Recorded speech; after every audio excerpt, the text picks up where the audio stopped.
Masih lagi kita menguraikan kata-kata pengarang ini yang mengatakan bahawa sesungguhnya bagi hati manusia itu tidak adalah kecuali memiliki satu wajah sahaja, dan apabila hati itu menghadap kepada sesuatu,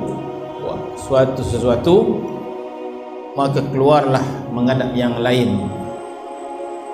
Maka kalau sebegitulah keadaan hati kita itu, maka apabila engkau ketahui yang demikian itu, katanya apabila hati itu ada satu wajah saja, bermaksud kita pilih, kita pilih sama ada hati kita ini nak menghadap kepada Allah Subhanahu wa taala ataupun menghadap kepada yang lain daripada Allah Subhanahu wa taala.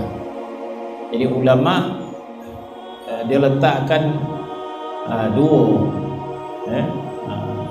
dia letakkan dua, iaitu kepada Khalik ataupun makhluk.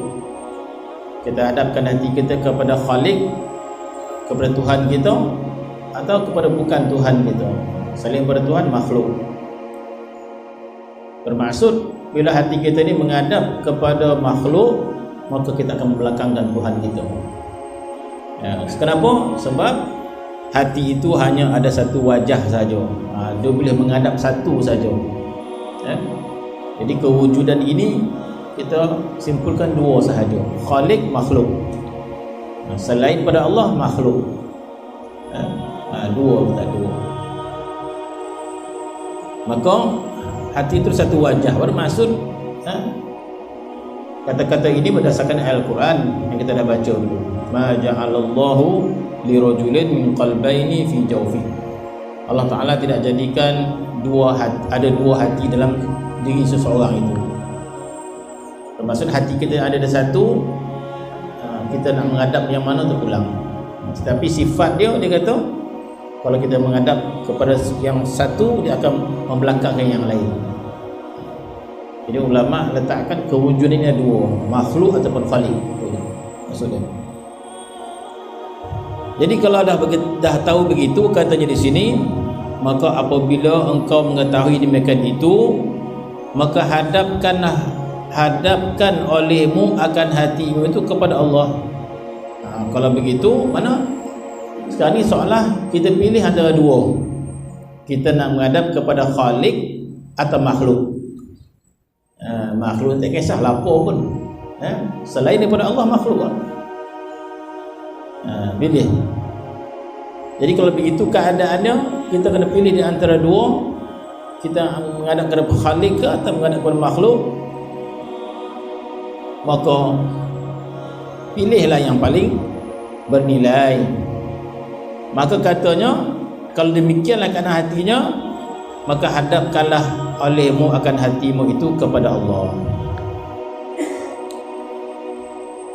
Dialah kiblat yang hakiki.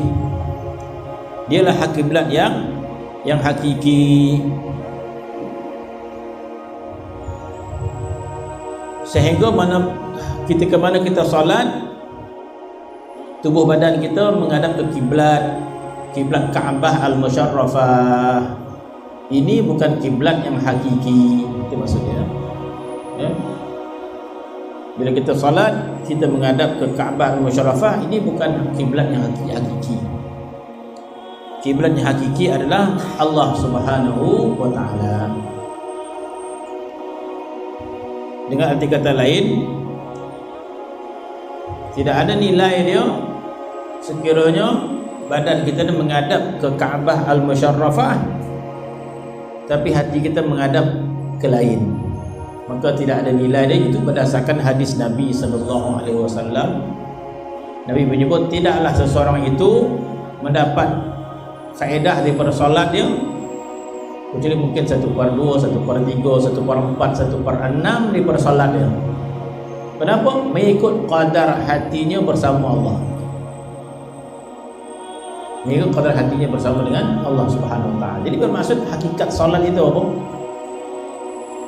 Hakikat solat itu bila kita berkiblatkan kepada Allah Subhanahu wa taala. Maka jadilah Allah itu kiblatnya hakiki.